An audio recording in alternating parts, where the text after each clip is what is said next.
So without further ado, I am super excited to share that Denise Rodriguez is here today. Denise is the Senior Manager of Regulatory and Compliance at Byrdie Inc.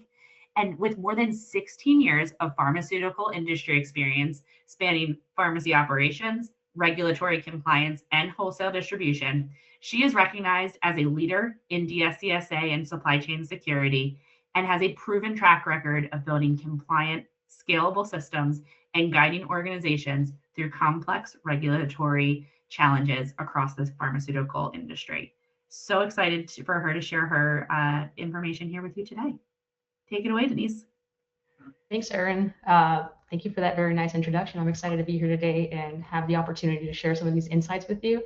So as Erin mentioned, my background is a little bit unique in that I've had the privilege of leading DSCSA implementations from multiple sides of the supply chain, right? So not only wholesale, but also multiple dispensers, large organizations, as well as small organizations. What I found is that organizations that navigate DSCSA successfully and those that, really struggle, it comes down to a few different key differentiators, right? And that's going to be typically not about the resources or the company size. It really comes down to preparation, process, and training. So as Erin mentioned, organizations that are getting the most out of DSCSA are the ones where internal teams, suppliers, solution providers, where they're all working together and speaking that same language, where knowledge lives on all sides of the partnership, right? And as dispensers, whether you're a small dispenser or a large dispenser, we all have that responsibility to build and maintain that knowledge for successful ongoing partnership. And that ultimately comes down to training.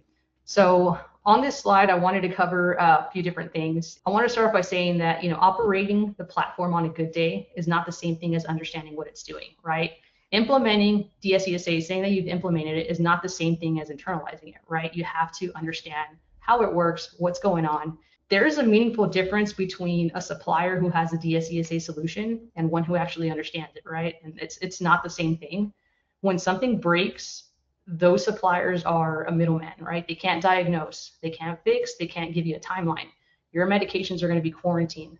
You're going to get upset patients. It's going to continue to build up, right? It's a very poor partnership. To me, this is creating real operational risk for dispensers in the industry. As dispensers, we're downstream, so we're quite literally at the mercy of how well or how poor our supplier has actually internalized DSCSA, right? It's not always about technology, it's the knowledge gap.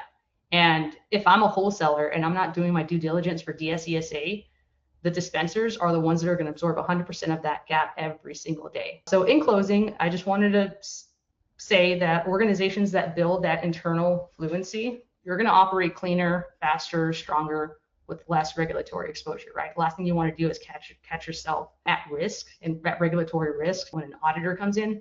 So just having those processes, SOPs in place is really going to make a difference here.